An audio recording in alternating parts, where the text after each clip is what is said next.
So hello and welcome to my channel that is economic Pathshala by doctor Ananya. आज हम बात करने वाले हैं DSSB economics PGT question paper 2024 के बारे में। ऑलरेडी 16 पार्ट मेरे चैनल पर अपलोडेड हैं, आप चेक कर सकते हैं। एंड आज हम स्टार्ट करने वाले हैं 17th पार्ट से, जिसमें सबसे पहला क्वेश्चन है कि what are the 4 phases of the business cycle. तो आपने देखा होगा जो बिजनेस साइकिल होती है वो कुछ इस तरीके से होती है। आई एम सो सॉरी, जो बिजनेस साइकिल होती है वो कुछ इस तरीके से होती है, ठीक है। And you have like this, ठीक है। तो इसमें जो सबसे हमारा जो पीक फेज होता है, इसको हम पीक फेज बोलते हैं। पीक के बाद आता है हमारी रिसेशन। पीक के बाद ये जब नीचे की तरफ जाता है तो इसको हम बोलते हैं रिसेशन। ट्रो क्या होता है, जो लोएस्ट पॉइंट होता है इसको हम ट्रो बोलते हैं। तो दिस इज ट्रो। एंड उसके बाद हमारे पास क्या आता है, रिकवरी, ठीक है। तो ये 4 फेजेस होते हैं। वैसे जो हमारा बिजनेस साइकिल होता है that always start from recovery, but यहाँ पर इन्होंने रिकवरी वाला ऑप्शन स्टार्टिंग में नहीं दिया है। तो रिकवरी के बाद पीक होता है, मतलब आप बेसिकली कह सकते हैं ये वाला जो पोर्शन होता है जब हम ऊपर की तरफ मूव कर रहे हैं तो ये रिकवरी है, देन पीक है, देन रिसेशन है एंड देन ट्रो है, ठीक है। तो ये होते हैं 4 बिजनेस साइकिल के phases. Next question is very important. आप ये बेस्ड है हमारा सोलो मॉडल के ऊपर। तो इसमें अगर आपको ध्यान हो, हम एज्यूम करें endogenous growth model with labour augmenting technology and production function with y equals to FKAN with A equals to this such that y equals to 2K। अब ये y इक्वल्स टू 2K का क्या मतलब है, जब भी आप करते हैं y is a function of capital और लेबर, ठीक है। तो सोलो में हम क्या करते हैं, इसको L से डिवाइड कर देते हैं, ठीक है, K/L और L/L। तो इसको हम क्या लिखते हैं, y is a function of k, और ये क्या होता है 1। तो इसी को हम लिखते हैं y is a function of k। तो इसी की वैल्यू आपको दे रखी है y इक्वल्स टू 2k, ठीक है। If the rate of population growth is 0.03% and the rate of depreciation is 0.04%, saving rate आपको दे रखा है। तो आपसे पूछ रहे हैं growth rate of output per capita क्या होगा, राइट। तो इस यहाँ तक करने के बाद आपको पता है कि जब भी हम इक्विलिब्रियम आता है, देखो यहाँ पे सारी एक्सप्लेनेशन मैंने लिखी हुई है, अगर आप पढ़ना चाहते हैं तो पढ़ सकते हैं। अब आपको पता है जो फंडामेंटल इक्वेशन है, जो इक्विलिब्रियम इक्वेशन है, वो क्या होती है, वो ये होता है, यानी स्टेडी स्टेट जो है हमारा वो किसके ऊपर डिपेंड करता है, स्टेडी स्टेट किसके बराबर हो जाता है, 0 के बराबर हो जाता है। और हम कहते हैं जो सेविंग है वो हमारी इन्वेस्टमेंट के बराबर है, राइट। इस तरीके से आपके पास इक्वेशन होती है जो आपने सोलो मॉडल में पढ़ी होगी, ठीक है। तो यहाँ पर SY क्या है, दैट पार्ट ऑफ इनकम जिसको हमने सेव कर लिया। N क्या है आपका पॉपुलेशन ग्रोथ, D क्या है डेप्रिसिएशन रेट, और K क्या है कैपिटल फॉर्मेशन, ठीक है। तो ये आपकी फंडामेंटल इक्वेशन है। बस ये इक्वेशन अगर आपको याद है तो आप इजीली कर सकते हैं। यहाँ पर हमने क्या किया, y की जगह ये वैल्यू पुट कर दी, दैट इज क्या थी 2k। तो y की जगह हमने क्या पुट कर दिया, 2k पुट कर दिया, और माइनस n, ये देखो यहाँ पे सब सॉल्व किया हुआ है, 2k पुट कर दिया, और यहाँ पर हमने क्या कर दिया, ये जो इक्वेशन आई है इसको हमने क्या कर दिया, डिफरेंशिएट कर दिया है। ये क्या है, ग्रोथ रेट है, मैंने बोला ये इक्वल टू 0 होता है, तो हमने इसका डिफरेंशिएशन कर दिया विद रिस्पेक्ट टू k, ठीक है। तो हमने जब k के रिस्पेक्ट में किया तो ये समझ में आ गया होगा, आई होप आपको, कि k point is equals to s into 2k minus n plus d into k। तो दोनों में पास k कॉमन है, तो हमने k वाला जो पॉइंट है वो कॉमन ले लिया, तो it will be 2s minus n minus d into k, ठीक है।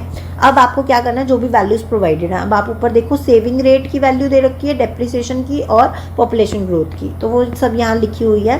तो यहाँ पर आप देखो तो k dot equals to 2s, saving rate क्या है 0.08, माइनस n क्या है 0.03, माइनस d क्या है, d है आपका 0.04। अच्छा, उससे पहले हमने इसको डिफरेंशिएट कर दिया, वो आपने देख लिया। ग्रोथ रेट ऑफ कैपिटल निकालने के लिए आपने इसको डिफरेंशिएट कर दिया, तो ये जो है इनटू में है, तो ये क्या बच जाएगा 2s minus n minus d, तो ये बच गया। इसके अंदर हमने वैल्यूज़ पुट कर दी, और इस वैल्यूज़ के बाद हमारे पास क्या आ जाएगा, 8 2 16 हो जाएगा, ठीक है। यहाँ पे कर ही रखा है, मैं नहीं कर रही हूँ, आप ये देख सकते हैं। 0.16 माइनस 0.3 माइनस 0.04, तो ये क्या हो जाएगा 0.7। तो 0.16 में से 0.7 गए तो आपके पास बच गया 0.9। और आपसे यहाँ पे जो आंसर पूछा हुआ है वो पूछा हुआ है परसेंटेज में, तो परसेंटेज में कितना हो जाएगा 9%। आई होप आपको ये क्वेश्चन बहुत ईजिली समझ में आ गया होगा। नेक्स्ट क्वेश्चन की तरफ मूव करते हैं। नेक्स्ट क्वेश्चन आपसे पूछ रहा है कि which of the following is not a postulate of the dynamic journal equilibrium approach. कह रहा है इसमें से ऐसी कौन सी चीज़ है जो कि डायनेमिक जर्नल इक्विलिब्रियम का पार्ट नहीं है, ठीक है। तो सबसे पहला पॉइंट है कि economic agents optimise not only over their current choices variables but also the choices that will be realise in future. अब देखो, मैंने आपको लास्ट जो पार्ट अपलोड किया था उनमें करवाया था कि डायनेमिक जर्नल इक्विलिब्रियम अप्रोच क्या होती है। तो डायनेमिक मतलब जो चेंज होती है विद टाइम, जर्नल इक्विलिब्रियम क्या होता है जहाँ पे सारी मार्केट्स क्लियर होती हैं। तो इस अगर आपको इतनी सी बात भी पता है तो भी आप इस क्वेश्चन को बहुत ईजिली सॉल्व कर सकते हो, और ये क्वेश्चन जो है वो कॉमन सेंस से भी सॉल्व हो सकता है। तो हमने क्या कहा कि जो इकोनॉमिक एजेंट्स हैं वो अपनी चॉइसेस जो हैं वो करंट वेरिएबल्स के बेसिस पर ही नहीं बल्कि जो फ्यूचर में होने वाला है उसके बेसिस पे या जो पास्ट में होने वाला है उसके बेसिस पे भी करते हैं। तो बिल्कुल ठीक है। Then economic agents are continuously optimising re optimising subject to their constraints and subject to information setup. तो कह रहे हैं कि जो इकोनॉमिक एजेंट्स हैं, जो पॉलिसी बनाने वाले हैं, जो प्रिडिक्ट करने वाले हैं, वो क्या करते हैं, वो अपनी इंफॉर्मेशन जैसे ही कोई न्यू इन्फॉर्मेशन आती है तो उसको अपडेट करते हैं और जो उन्होंने प्रिडिक्ट किया होता है उसको वो क्या करते हैं, चेंज कर लेते हैं। तो ये बात भी बिल्कुल सही है। आपने पढ़ा होगा इकोनॉमिक्स में रैशनल एक्सपेक्टेशंस वगैरह में कि हम लोग क्या करते हैं, अपनी एक्सपेक्टेशंस को चेंज कर लेते हैं as per the information. Then the optimal choice of all the agents is mediated through the markets to produce an outcome for the macroeconomy। तो हमने क्या कहा, जर्नल इक्विलिब्रियम की बात कर रहे हैं तो मैक्रो इकोनॉमी की बात तो कर ही रहे होंगे। तो कह रहा है कि जो हमारे इकोनॉमिक एजेंट्स होते हैं वो क्या करते हैं, वो मार्केट में क्या बन रहा है यानी मार्केट्स को क्लियर होने देते हैं, ठीक है, और इसके हिसाब से डिसीजन लेते हैं। तो ये बात भी बिल्कुल ठीक है। लास्ट आता है all the agents have irrational expectations. No, ये कहाँ पढ़ा आपने, रैशनल एक्सपेक्टेशंस होती हैं ना कि इरैशनल होती है। अगर इरैशनल होती तो इकोनॉमिक्स में कोई डिसीजन ले ही नहीं पाता, ठीक है। तो इसलिए this is not the right answer और ये सारे करेक्ट हो जाएंगे। अब आप देखो 164 क्वेश्चन, सेम क्वेश्चन है, फिर से रिपीट करो। कैसे बहुत से क्वेश्चन है DSSB के इस क्वेश्चन पेपर में जो कि दो बार दिए रखे हैं, ठीक है। तो अगर आपको एक क्वेश्चन आता है तो गुड, आपके 2 नंबर बढ़ जाएंगे, और अगर नहीं आता है तो आपके दोनों नंबर कट हो जाएंगे। नेक्स्ट है according to dash trade cycles occur due to the onset of innovations. तो हमने पढ़ा हुआ है कि शूमपीटर जो है वो इनोवेशन पर फोकस करते हैं। अगर आपको कहीं पर भी पूछ ले, चाहे मैक्रो की ट्रेड साइकिल में, ग्रोथ एंड डेवलपमेंट में, तो आपको यही लिखना है कि इनोवेशन इज रिलेटेड टू शूमपीटर। तो इनोवेशन कब आता है, वो कहते हैं कि कोई नई मार्केट हम डेवलप कर लें, कोई नया रॉ मटेरियल हम डेवलप कर दे, कोई नया मेथड ऑफ प्रोडक्शन डेवलप कर दे, तो उसी से क्या आता है। Okay, so next question is of the phase diagram. तो फेज डायग्राम जो है आपको पता होना चाहिए पहले फेज डायग्राम्स हैं क्या, और फिर हम बात करते हैं कि फेज लाइन क्या होती है। तो फेज डायग्राम यूज़ होते हैं ऐसे फंक्शंस को ड्राइव करने के लिए, ऐसे फंक्शंस को ड्रॉ करने के लिए जो कि कैसे हों, या रादर हम कह सकते हैं ऐसे डिफरेंशियल इक्वेशंस को ड्रॉ करने के लिए जो कि कुछ इस तरीके से हों।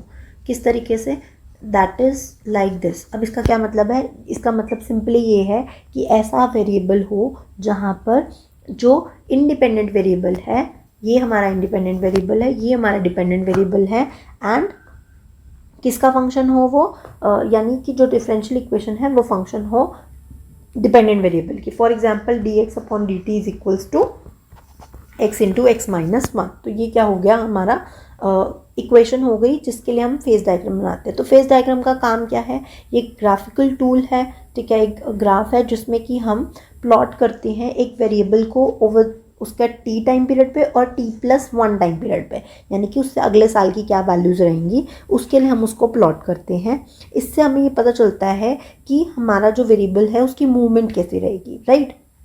अब बात करते हैं फेस लाइन क्या होती है।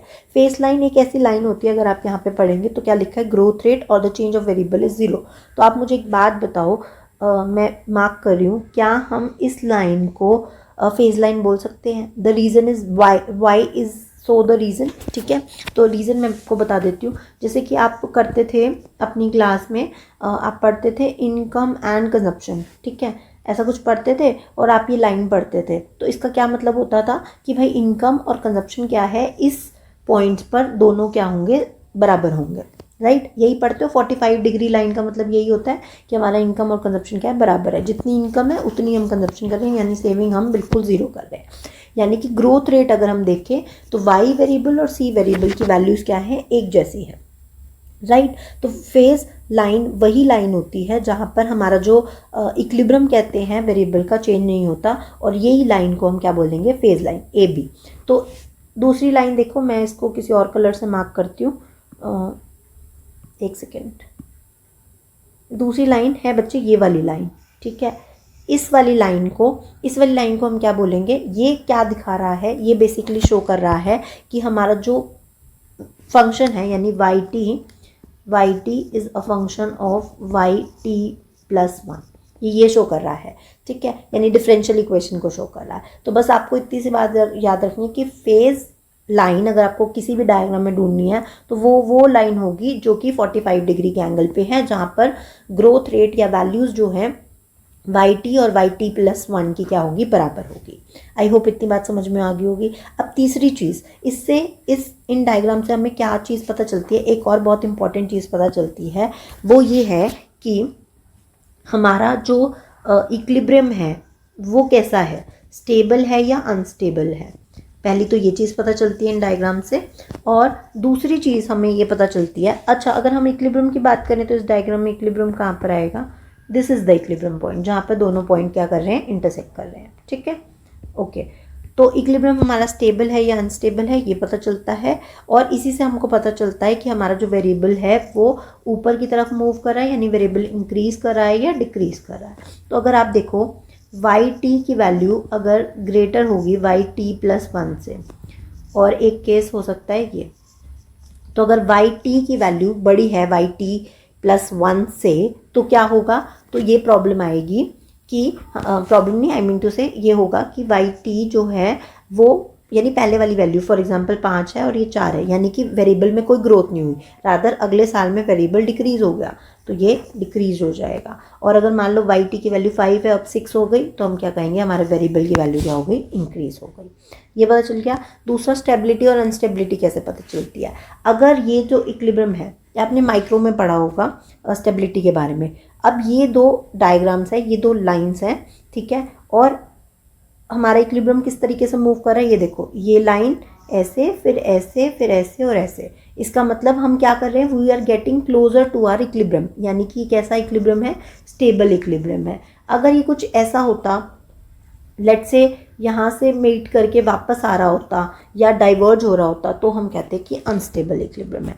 तो इस फेज लाइन में आपको दो बातें याद रखनी है, फेज डायग्राम किस लिए यूज़ होता है, फेज लाइन का काम क्या है, 45 डिग्री लाइन को ही हम फेज लाइन बोलते हैं।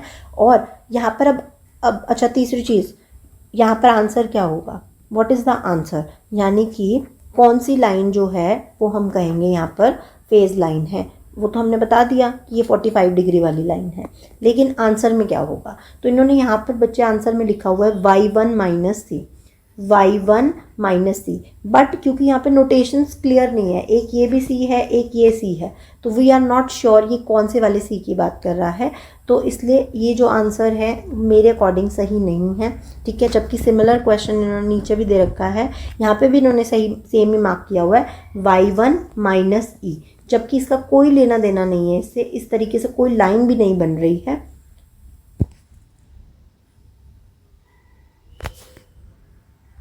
नहीं राइट, यहाँ पे लाइन बन रही है बच्चे, ये शायद इसको y1 कह रहे हैं, ठीक है। तो y1 से c ये वाली लाइन, जो कि गलत है मेरे अकॉर्डिंग, ये आंसर नहीं है, आंसर होना चाहिए ए बी लाइन, और y1 माइनस सी का कोई लॉजिक यहाँ पर नहीं है। सिमिलरली यहाँ पर भी आप देखेंगे तो ये y1 है, y1 से e कोई लॉजिक नहीं बन रहा है, ये फेज लाइन नहीं है। फेज लाइन हमेशा यही लाइन होती है जहाँ पर आपका वेरिएबल का ग्रोथ रेट क्या होता है, 0 होता है, यानी कि दोनों बराबर होते हैं। तो मेरे अकॉर्डिंग ये आंसर गलत है, आप अपना चेक कर सकते हैं, ठीक है।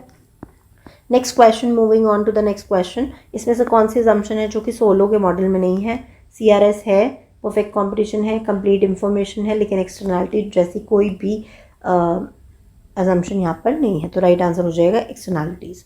नेक्स्ट है the procedure where macro behaviour of a model is based on the micro behaviour is related to the concept of, ये आपने टर्म नहीं सुना होगा, इसका आंसर है माइक्रो फाउंडेशन। तो इसका मतलब क्या है, इसका सिंपल सा ये मतलब है कि कोई छोटी जो बड़ी पिक्चर है या कोई बड़े सिनेरियो है वो बना है छोटे छोटे पीसेस से। जैसे हम कहते हैं कि अगर मान लो इस पिक्चर को कंप्लीट करना है तो हम क्या कर सकते हैं, इस पजल के छोटे छोटे पीसेस को आप जोड़ दो तो आपके पास एक पजल आ जाए, बड़ी पिक्चर आ जाएगी। तो कहने का मतलब क्या है, कहने का मतलब है कि when we understand macro from the point of view of micro. Simple सा एग्जांपल बताती हूँ, छोड़ दो ये सब। तो इसमें सिंपल एग्जांपल क्या है, फॉर एग्जांपल हमारा जो केन्स थे उन्होंने बताया था that consumption is a function of income, right, बताई थी इन्होंने बात। लेकिन उन्होंने ये नहीं बताया कि ऐसा क्यों होता है, कि why consumption is a function of income, या क्यों जब इनकम बढ़ती है तो हम कंजप्शन को इंक्रीज़ करते हैं। ये चीज़ हमें माइक्रो ने बताई। माइक्रो ने कैसे बताई, कि हम अपनी यूटिलिटी को मैक्सिमाइज करना चाहते हैं, तो इसलिए हम उसके अकॉर्डिंग क्या करते हैं, जब इनकम बढ़ती है तो हम कंज्यूम भी ज़्यादा करते हैं। और प्रोड्यूसर ऐसा क्यों करते हैं, क्योंकि प्रोड्यूसर्स को क्या करना होता है, अपना प्रॉफिट मैक्सिमाइज करना होता है। तो ये चीज़ें मैक्रो लेवल की चीज़ हमें माइक्रो पॉइंट ऑफ व्यू से समझाना ही क्या कहलाता है, माइक्रो फाउंडेशंस कहलाता है। तो इसका राइट आंसर हो जाएगा फर्स्ट। सो बच्चे नेक्स्ट क्वेश्चन है कि according to the Keynes theory prices are sticky. बिल्कुल सही है, केन्स ने कहा था कि प्राइजेज जो होते हैं इतने फ्लेक्सिबल नहीं होते हैं, दे रिमेन स्टिकी। स्टिकी मतलब वो उसमें चेंजेस बहुत इजीली नहीं आते हैं इन द शॉर्ट रन, यानी कि वो डिमांड के अकॉर्डिंग चेंज नहीं होते, जिसकी वजह से अनएम्प्लॉयमेंट जैसी प्रॉब्लम आती है। तो ये तो बिल्कुल स्टेटमेंट सही है, ठीक है। स्टेटमेंट 2 है after full employment changes in aggregate demand lead to the prices stickiness, जो कि मेरे अकॉर्डिंगली गलत है। मैं आपको इसका रीज़न दे देती हूँ, जबकि आपके DSSB वालों ने इसको करेक्ट माना हुआ है। तो देखो, केन्स ने इस तरीके का एक एग्रीगेट सप्लाई का डायग्राम दिया था और ये एग्रीगेट डिमांड है। तो अगर मान लीजिए ये आपका आउटपुट है और ये आपका प्राइसेस है, ठीक है। तो अगर मान लीजिए एग्रीगेट डिमांड जो है किसी रीज़न की वजह से बढ़ता है, तो बिफोर फुल एम्प्लॉयमेंट, ये फुल एम्प्लॉयमेंट का पॉइंट है, बिफोर फुल एम्प्लॉयमेंट आपका आउटपुट इंक्रीज होगा अगर डिमांड बढ़ती है। लेकिन अब जितने लेबर लगा सकते थे उतने लगा ली, जितनी प्रोडक्शन हो सकती थी कर ली, उसके बाद अगर आपकी डिमांड बढ़ती है तो क्या होता है, यही होता है ना कि प्राइस बढ़ जाते हैं। वो कहते हैं कि अब चीज़ और बन नहीं सकती है, तो उसकी क्या होगा, डिमांड बढ़ाओगे तो प्राइसेस उस चीज़ के बढ़ जाएंगे, क्योंकि शॉर्टेज है आउटपुट की। तो इसलिए मेरे according statement 1 is correct and statement 2 is incorrect, ठीक है। इस चीज़ को आप बस ध्यान रखना। That's it for today's class. I hope आपको पसंद आया होगा। अगर कोई भी डाउट है तो प्लीज़ आप नीचे कमेंट बॉक्स में लिख सकते हैं। Thank you.